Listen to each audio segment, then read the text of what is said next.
Guess what, Lions? For as little as $5 a month, you can get access to exclusive bonus audio content and help this program grow by joining the Lions of Liberty Pride. To learn more, head over to lionsofliberty.com/support.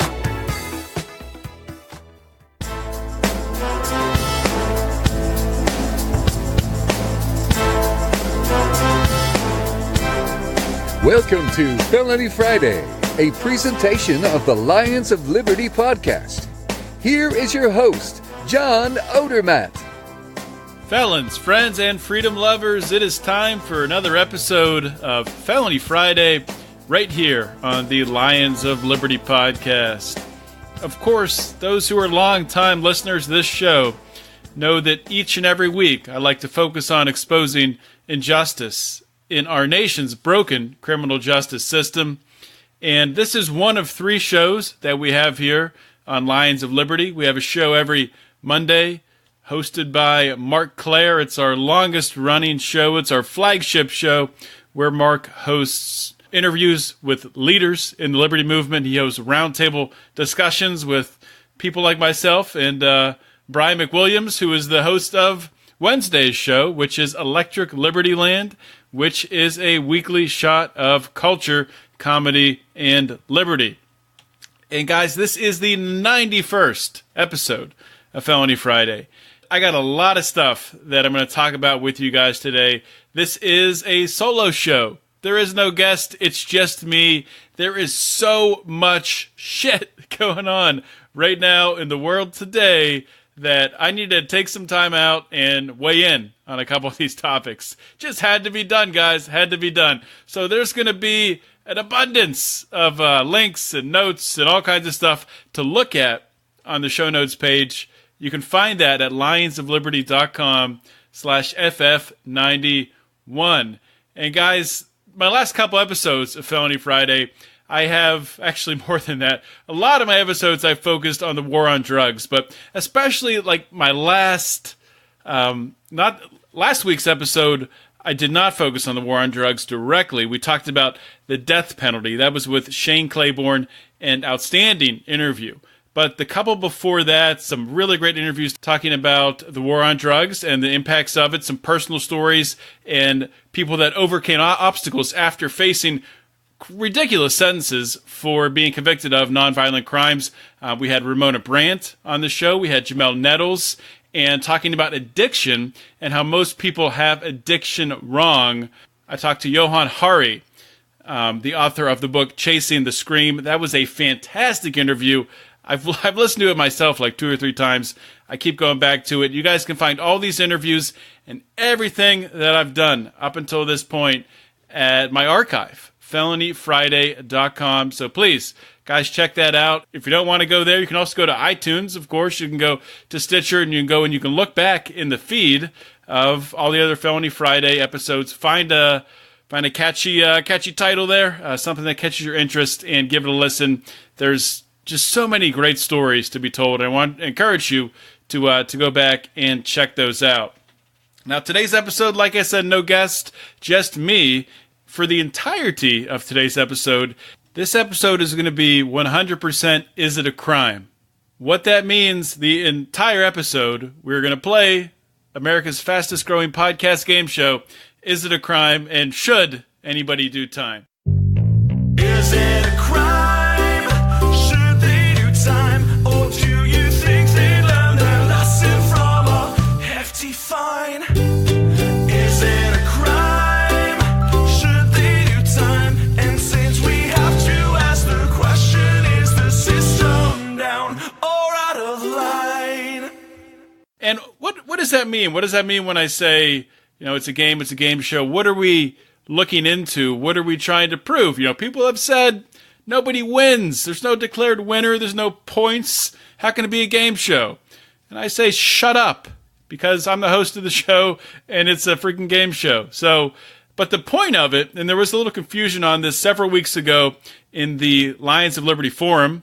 If you're not a member of the Lions of Liberty Forum, please go ahead and join. It's on Facebook, so you can go to Facebook and the search bar at the top, punch in Lions of Liberty Forum, and we will get you approved as long as you look like a normal person, you have some friends, So what we want to do with Is This a Crime is we want to get to the root of the issue. We want to take a look at it from a principled point of view.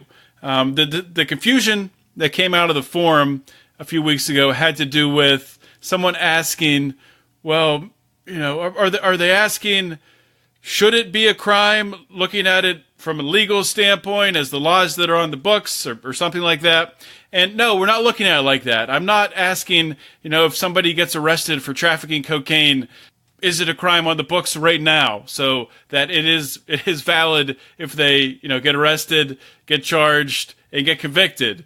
That is the law. So obviously, everyone understands if you break a law and you get caught, you're going to end up in jail, most likely. We're not asking if it's a law. This isn't if it's a law. This is it a crime? Did a crime take place? Really, everything in life can be broken down into two categories: rights and crimes. You are either not violating another person's property, you're not forcing yourself, you're not aggressing against them. You're living your life. These are rights. Crimes are where you are aggressing against other people, where you are stealing from them, where you are using coercion to manipulate them, where you are committing fraud to further your own self-interest or to push someone else down. These are crimes, and we want to get to the root of this. And one of the things that came up was to talk about really local ordinances and things like that, zoning violations, building codes, whatnot. And it actually, in a libertarian group recently, I saw somebody bring up that what's the libertarian stance on, say, your neighbor builds a 15-foot fence 2 feet from your property, and they paint it pink, and it's all along your one property line. In a libertarian society, is there any way to stop someone from doing that aside from moving to 10 acres of property, building a house in the middle of it so you don't have any neighbors anywhere around? Is there a way to do that? And of course, there's also a way to live in a society, in a neighborhood, in a community where something like that can happen. It all comes down to consent. It comes down to contracts and agreements that you have with the people in your neighborhood, in your community, in your locality, in your municipality, in your state, and out from there. So I think as libertarians, we need to look at this more from a consent standpoint, from a contractual standpoint. It's nothing wrong with you forming a contract with your neighbors, the people in your community, saying there's things that you all agree that you don't want built in your community, and you can do that. I don't want a skyscraper being built on the lot next to mine.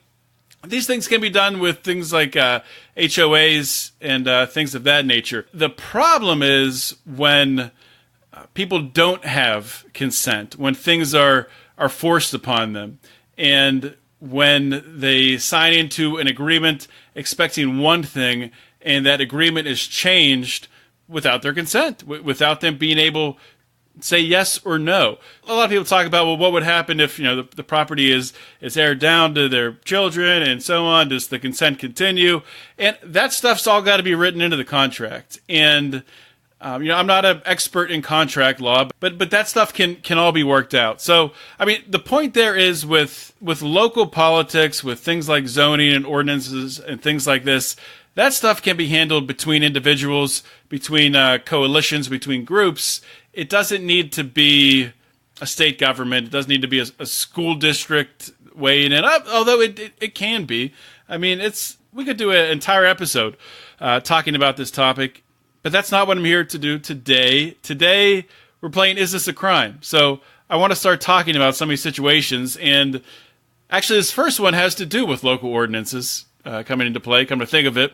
This is a little bit of an older story. It's been floating around for a while. And this isn't the first time that this issue has come up. And the story I'm talking about is the story of bikini baristas in the Pacific Northwest, that they're having their right to serve coffee, scantily clad with bikinis on. They're having that infringed upon. It's common in the Pacific Northwest. I don't know why it's common out there and not other places.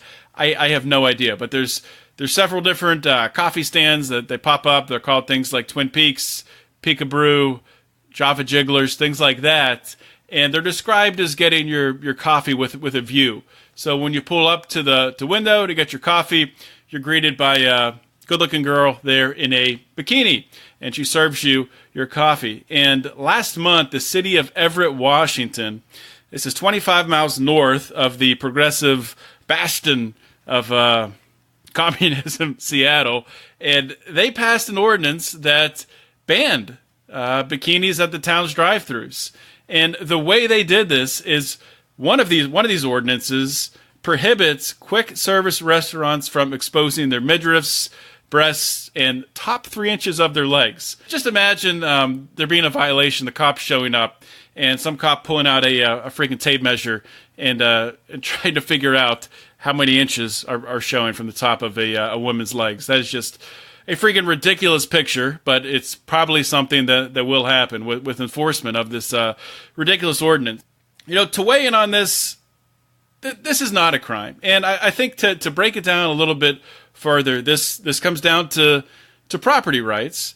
And it's not like these women who are working in this bikini barista place are out, running around on other people's property, running around even in front of the store where other property owners, where passersby, where children could see them. They're inside a small building where only patrons who want the coffee can come up, and everyone knows what these coffee stands are like. It's advertised on it. They're bikini baristas. It tells you.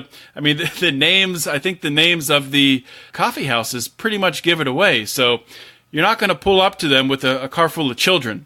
It's just not something you're going to do. I really don't see any issue with this. I don't see why this is a crime. I don't see why this can't be handled just the way business is handled. If you don't want to go there, if you don't want to see it, if you don't want to do business with a business that operates this way, then don't. Let the market handle it. It's not a big deal. This is part of the problem with really both sides of the aisle, people on the left and people on the right. And I talked about this a little bit in last week's episode with Shane Claiborne. And I was talking about people on the right. We were talking about the death penalty. Very different than getting your coffee served you by half-naked women. But people on the right, with the death penalty and with the war on drugs, they want to use the force of government to get people to live a certain way. And people on the left do the exact same thing. They want to use the force of government to get people to live a certain way to meet the needs that they want to meet, if it's to pay for health care, if it's to pay for welfare, all these things, or both sides. If it's to pay for foreign intervention in lands abroad and blow up bridges and buildings in faraway places and kill people that they'll never see. So anyway, getting way off track here, but people need to really wake up and look at government differently. Everyone's fighting over control. The ballot box is a war of control, and that's not the way it should be. Let's just let people live. Let people operate businesses. Give people freedom, and that's really what we need to do. To move off of the bikini baristas, and I guess we're not going to move that far. We're going to talk about the NCAA scandal. And I say we're not moving that far because one of the players in this scandal, Rick Pitino, his school Louisville, is involved in this. And Rick Pitino has had his fair share of scandals involving women. He had a affair in the early 2000s with a woman that was not his wife, and the woman tried to blackmail him, and he didn't allow it to happen. And this woman ended up going to jail. And then more recently, in the past couple of years here, there was a scandal at Louisville where an assistant coach was using strippers and escorts in order to recruit basketball players, selling sex for scholarships for basketball players to come in to get an education, because that's what the NCAA is all about: getting an education. No, it's not about getting an education. It's about making money for the school. So let's talk about this scandal. It's all over the place. It's developing by the day. I've just read an article at ESPN that I'll link to in the show notes that breaks this whole scandal down based on everything that is known today. And I hate to promote ESPN, but sometimes they do a decent job, at least when, it's straightforward reporting and they can just go to a document and take stuff out of it. And that's what they've done. They've released everything in here and reported everything in here that was in the Department of Justice's release on this investigation. And essentially what happened is they announced, the FBI announced on Tuesday, that 10 people, including 4 college basketball assistant coaches, were arrested as part of a 3-year-long investigation into bribes and other corruption in the sport. The assistant coaches were at Arizona, Auburn, Louisville, Miami, Oklahoma State, and USC. Those schools all implicated in the investigation, as well as Adidas implicated, managers, directors, salespeople at Adidas implicated in the investigation, as well as financial advisors to players implicated in this investigation. So there's a long story here, and this all goes back to essentially what happened was a financial advisor out of Pittsburgh, Marty Blazer III, a Pittsburgh-based advisor. And there's a lot to this story, but essentially what happened is this guy got caught. He was, he had some NFL players, some high-profile athletes that he was advising, and he was trying to invest in movies, believe it or not. And he'll try to get the people to invest in movies on their own, and they didn't want to do it, so he'll take money from their account without them knowing, and I guess one of them found out, so he gave the money back, took it from another account. Anyway, he ends up getting indicted on that, and he was essentially running a Ponzi scheme there in order to fund these movies. And the SEC ends up ordering Blazer to make a restitution payment of $1.8 million and to pay a civil penalty of $150,000. And they barred him from practicing, from being a financial advisor in the industry in May of 2016, so more than a year ago. And also part of that plea agreement with the U.S. Attorney's Office, he agreed to plead guilty to securities fraud, aggravated identity theft, false statements and documents, and 2 counts of wire fraud. And he also agreed to be a cooperating witness. And Blazer, this wasn't even the first time that he'd gotten in trouble. There was another incident where a football player alleged that he lost $4 million of his fund, and eventually that got settled, and Blazer had to pay $850,000 in May 2012. 2015, he was linked to investigation improper payments to a University of North Carolina football players. So this guy is dirty. He's playing in the back alleys of society, making money any way he can. He gets caught, and when somebody gets caught, the government, more often than not, they're going to use them.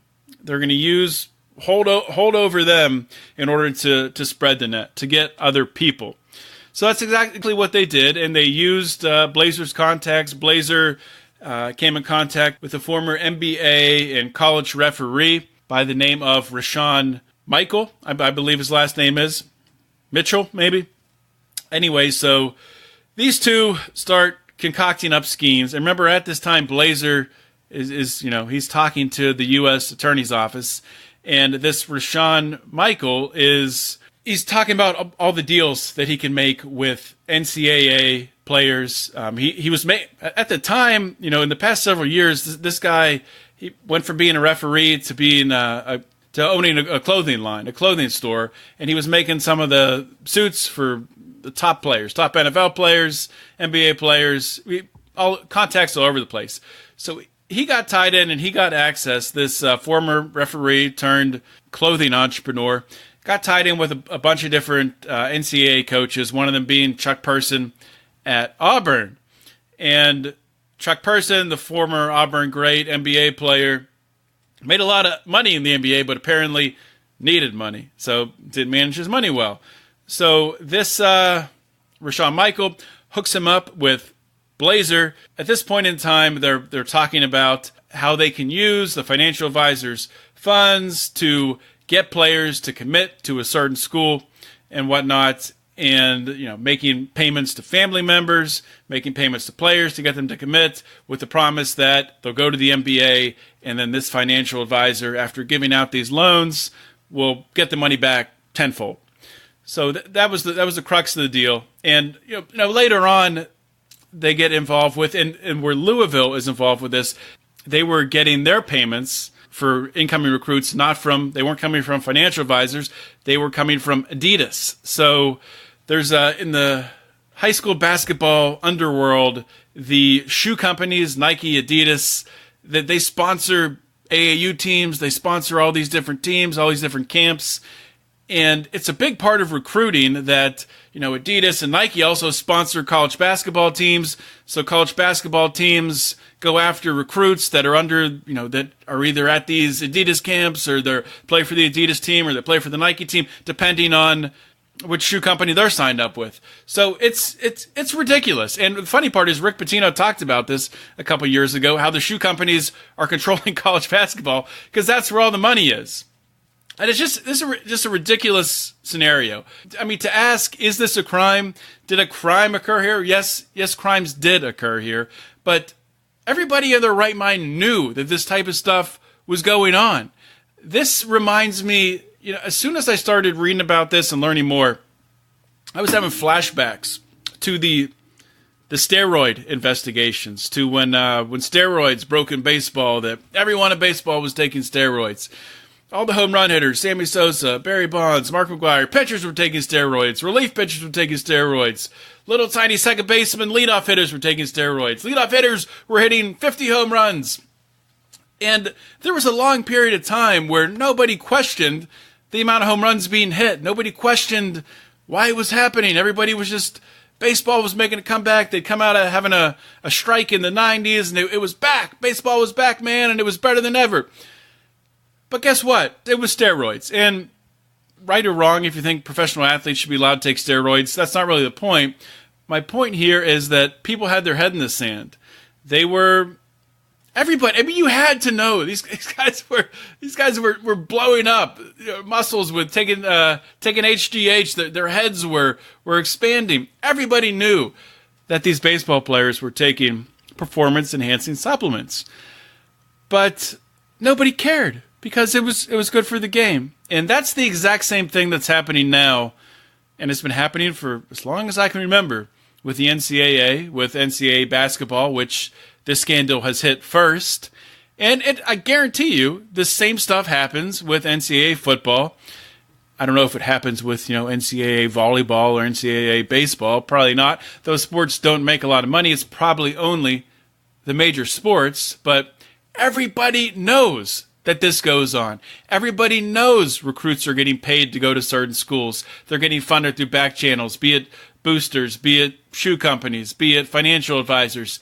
It's happening. And occasionally something will pop up. We had Reggie Bush several years ago. That popped up. There was a house that was bought and suits and whatnot. Every once in a while, one of those things will pop up and it's swept under the rug real quick. And how did that happen? How did that Reggie Bush get away with that? What's going on there? Oh, okay, forget about that ever happened. But it's happening everywhere. I mean, let's not be naive. This is the nature of college sports. And the reason it's the nature of college sports, because that is the way the market is designed. Players don't get paid. And players with help from coaches. I don't want to discount coaches. Of course, coaches deserve a lot of the money that they're making, but the people who go out and play the sport, the people who put in the time, the people who are working to perfect their game, who are putting the labor in to get better, to win games, to bring money to these universities, are not paid. And people say, oh, they're paid. They're paid. They get a free education. Free education, what are they doing with that free education? How many kids are graduating? I don't have graduation rates in front of me right here, but I guarantee you they're not good, especially at a lot of these power schools, a lot of these big time basketball schools. The graduation rates are not good. A lot of these kids, the NCAA basketball has a one and done deal. All they have to do is go to college for 1 year, then they go to the NBA. It has nothing to do with getting an education. all it has to do with is making money. So anybody with a brain knew that this was happening, and this should surprise nobody. This should be just oh, wow. In fact, that was my first thought when I saw this. I said, I wonder why prosecutors decided to do this now. Why is this coming out now? What's their other motivation? Because they could have done this anytime. This could have happened anytime. There's shady shit going on everywhere in college sports. The question people ask, should college players be paid? Yes, they should be paid. They should be paid their market value. And if you want to factor in the cost of an education into that market value, factor it in. Go ahead. I mean, factor it in. And I guarantee you at these Power 5 schools, it's not going to be enough. It's not going to be their market value. The schools are making tons of money. The schools are making money hand over fist. Colleges are loaded, man. Tuition keeps going up, and they keep building buildings and expanding, and more people are going to college, and the whole freaking model is broken, and college sports is just an aspect of it. But man, it's just ridiculous. And the reason this happens, it's just like when you have a black market. When you have the black market in drugs or anything like that, people find a way to work around the market. There is still supply and demand. And if these basketball players, if people see that there's either that these players are, there's a way that they can make some money for them, that the players can make some money, and there's a way that the people helping them make the money can get a cut of that, then they're going to do it. This obviously starting to go after this stuff will act as a little bit of a deterrent, but the same, if they continue the same system, the same thing will continue to happen. And it's not going to change. It's not going to change, man. And it's just crazy. It's, I think back to my time in college, and I think to, you're going to a game on a Saturday. I shouldn't even say my time in college. My time now. I'm going to a college football game this weekend, Penn State, Indiana. I'm excited for it. It's an event. It's fun. You go up, you tailgate, you go to the game, you see friends, drink some beers, eat some food. It's a good time. I love it. It's great. But you look around and you see everybody's wearing a jersey. They're wearing college jerseys. They're wearing college gear. The players aren't making money off of that. Who's making money off of that? Adidas, Nike, Under Armour, the school, everybody but the players. And that's not fair, and that's not right. It's just irrational to continue a system like this. And the reason the system continues is because people who are making a lot of money continue to make a lot of money, and they want to protect that revenue stream so they continue to make the money. They don't want to share it with the players, the ones who are responsible for making them the money. So I don't know. I've ranted for long enough on this. Hopefully that makes sense. We're going to take a real quick commercial break here. I want you to hear about some other great libertarian podcasts. Hey guys, this is Roger Paxton, and if you're fed up with the government running every single aspect of your life, but you're not listening to the Lava Flow podcast yet, then what's wrong with you? Check us out at thelavaflow.com, or just go back to sucking up to the government. The Lava Flow podcast, striking the root every single episode. This is Chris Spangle, and I am the host of We Are Libertarians, which you can find in iTunes, Google Play, or at wearelibertarians.com. We are a podcast that brings you all of the irreverence that modern politics deserves by examining current events from a libertarian perspective. So please, check us out at wearelibertarians.com. Hey everyone, the Johnny Rocket Launchpad is Liberty. Each week we strive to bring you the best guests in talk radio. The Johnny Rocket Launchpad delivers weekly interviews of noteworthy politicians, experts, and activists. The Johnny Rocket Launchpad is bringing the party to the Libertarian Party and launching ideas in your direction. Check us out at johnnyrocketlaunchpad.com. You can hear me, Kurt Nelson, and the beautiful Heather Nixon talk about the ideas of liberty, rock and roll.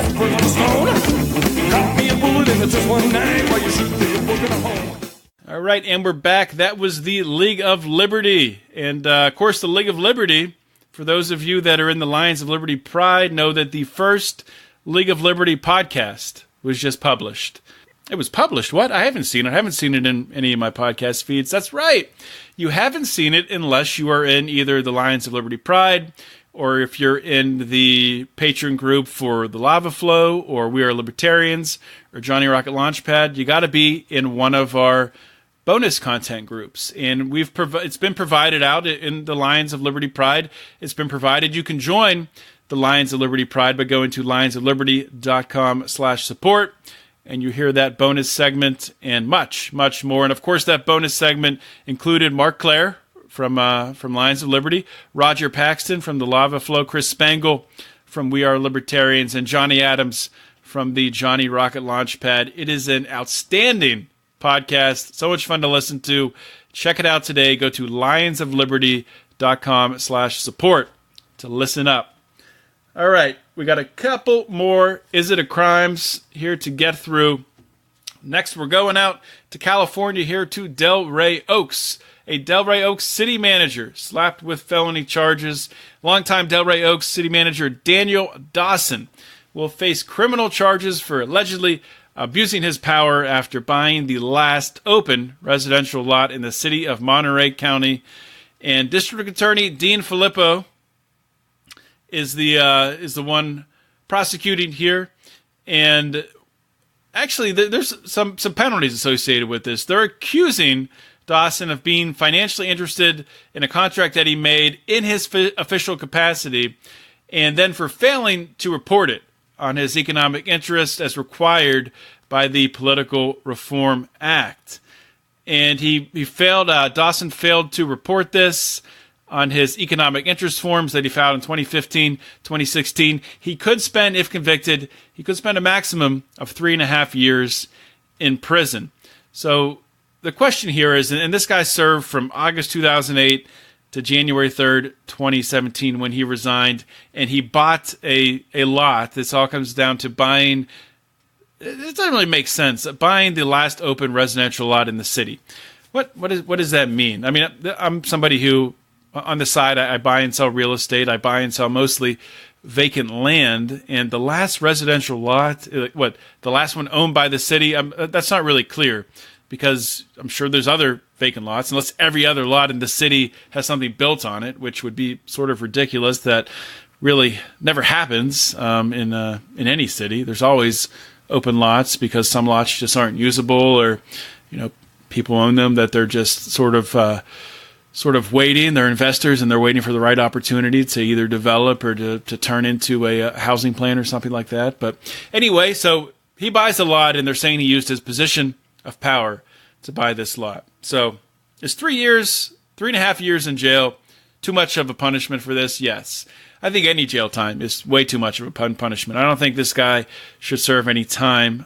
If he did truly use his power to protect his ability to buy this lot and shield competition and keep the price at a lower rate than would have been on the open market, then yeah, it's a crime. That's a crime there. That's not something that we want our leaders, our representatives in local government to be doing. That's a big no-no. So there is a crime there. At the very least, he should have to resell the lot. If it was the city that owned it, whoever owned it, have to give it back at the exact same price that he got it with interest.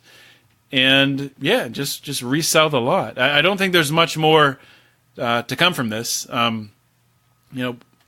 There's enough shame. This guy's already resigned from his position. You can attach a little fine to it, which should be interest of owning the lot. Back pay to the previous owner. If it was the city, then that money just goes to the city. So yeah, I don't see any need to do anything else there. So yeah, let's move on to the next one. And this this one comes from Iowa. I think I found this in the Jason Stapleton group, which is a good group to be in. Not as good as the Lions of Liberty Forum on Facebook, but a pretty good group. And this is Iowa. A woman is taking a fight over a $75 automated speeding ticket to the Supreme Court. And of course, this was one of those. Iowa actually is, I think, one of the only states where they actually have these automated speeding cameras on federal interstates. I don't think other states have that. I think I read that in the article. And this woman got a $75 speeding ticket. She's fighting it. The reason that she says she's fighting it is because it's wrong. It said she was going 68 and 55. She says she was only going 55 and wasn't going over. So she's taking the fight to the Supreme Court, and she's saying that the traffic system is unconstitutional and it wrongly flagged her. And I have to agree. This is I think the way this is set up, coming from a state operation, the state police, or even if it was local police who are maintaining surveillance over these roads, or in many circumstances over they have red light cameras, things like that. I think in these instances that is a violation of your Fourth Amendment right.